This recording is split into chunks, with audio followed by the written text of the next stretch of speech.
What's up, everybody? Welcome back to our channel. I'm Mike, this is Annie, and today we are drinking some whiskey. Today, as a matter of fact, we are drinking some Irish whiskey. So, I have had quite a bit of Irish whiskey in my day, but I have never had this particular one. I've heard good things about it. We saw it in the LCBO when we were down in Toronto at the Queen's Quay. This one is Writer's Tears. I keep getting you in the... It's what it's called, Writer's Tears, and I don't know where Annie went. Oh, there she is.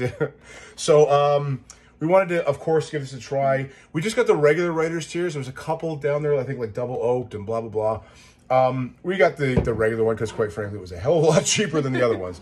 And we have been on a bit of a budget coming out of this pandemic a little bit. So, now, Annie, what is a big characteristic of Irish whiskey? The fact that it is triple distilled. Triple distilled, which means the distillation process is the process in which they separate the alcohol from the water. A lot of times it's sort of double distilled, where it's like scotches and that are double distilled. This one they do it 3 times, so it's supposed to be more smooth, more pure, and it is pretty much distinctly Irish. I think there's a few scotches that do it, but for the most part, it's an Irish thing.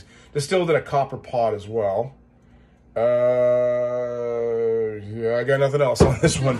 There's lots of things on the back to read about it, blah, blah, blah. But we're just here to drink whiskey, not to inform you too much, I suppose. So, Annie, you want to give this a go? This one's only 40%, by the way. So not quite barrel strength or anything, but there's some pretty good 40%ers. I don't know if there are other whiskeys like the double oaked in that are a little bit stronger proof, but maybe. Again, didn't do much research today. We just been doing anytime, Annie.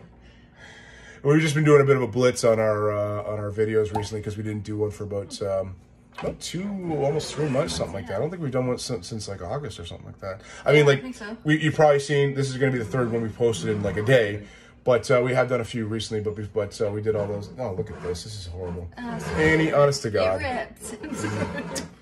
Shame. And it's a much taller bottle than what I'm used to. Well, I need a taller girlfriend then, I guess, to open this, don't I? Oh, too bad. It's been 5 years. I'm just going to take this right out. Has it been 5 years? Yes, 5 years. Yeah. You're stuck with me now. I guess so. Okay, well, anyways, Annie, let's do it. First, oh, wait. Oh, tradition. First we do it on the rocks. Then we do it with some, wait a second. Let's try this again. Take 2. First we do it straight up, then we do it on the rocks, then we do it with some Coca-Cola. All right, Annie, now we give it a try. We can edit that out, although I probably won't. Yeah. Sorry, I like heavy. You give it a try first. You give it a try first.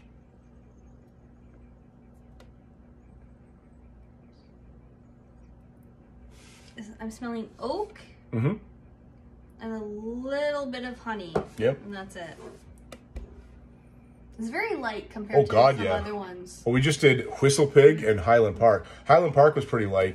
The Whistle Pig was like slap in the face with pepper and spices.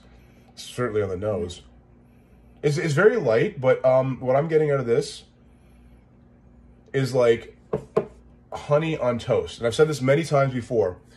Most Irish whiskeys, and this one I'm going to include in this, particularly on the nose and more often than not on the palate, I get baked goods. So it's like, to me, it's like walking into a bakery where it's like that really smell of like fresh bread or scones, even, things like that.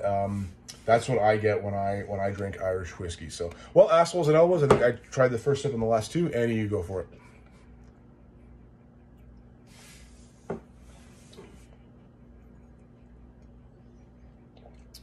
It's very light. It's very light, but that is very mild, that mellow. I think it's typical for It's typical for an Irish whiskey. Yeah. It's a great introductory whiskey for somebody. Yeah. You still keep covering you up. Sorry. I guess it's the angle of the camera these days, but the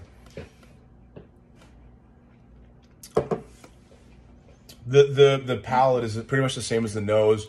Toast, honey, some vanilla and oak I would say in there as well. The finish is oak. Very quick finish too. Have you noticed that? Mm-hmm. Especially compared to some of the other ones we drank recently. But all right, well, let's try it on the rocks.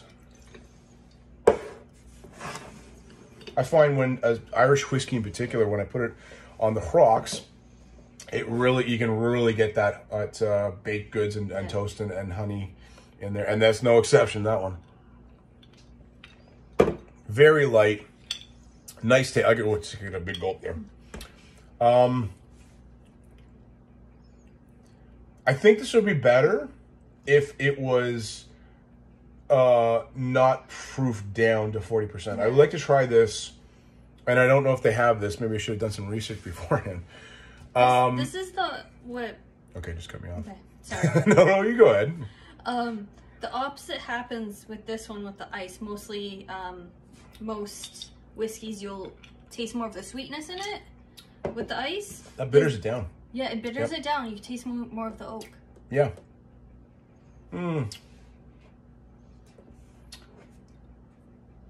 I smell more honey and toast. With the palate, you're right. I think that the first sip I had like that honey and toffee certainly is in there too. No, but, I'm just tasting oak now. Yeah, because okay.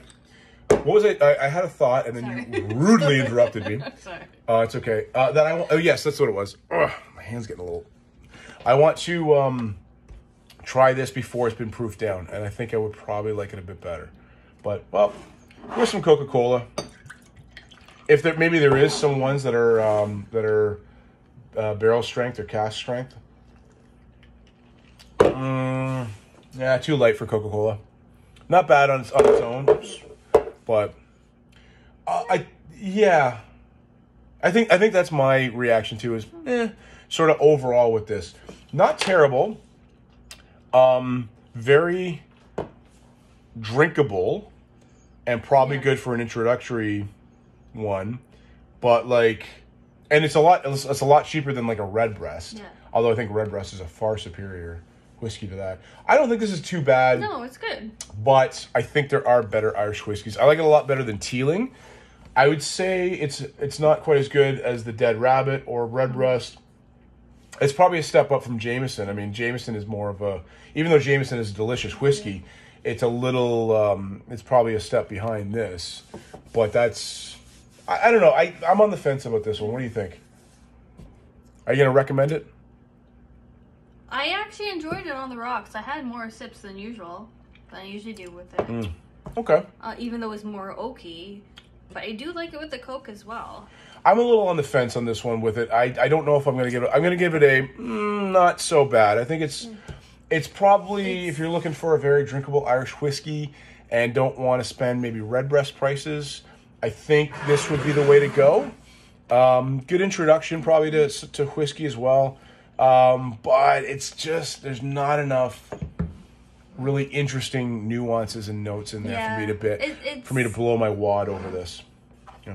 It's your average Irish whiskey. Yeah. But I don't know, I like it. I'll drink it again. I would drink this again, but not gonna. Yeah, it's not, I don't see myself being like a regular drinker of this the way I would something else. But okay, so there we go. That's our review. Angel's Envy is coming up I think next. I'm going to get it in a couple days. But hopefully you guys have enjoyed this little blitz of videos we've been doing. We're going to post a whole bunch very soon. So take it easy, everybody. We'll see you very soon.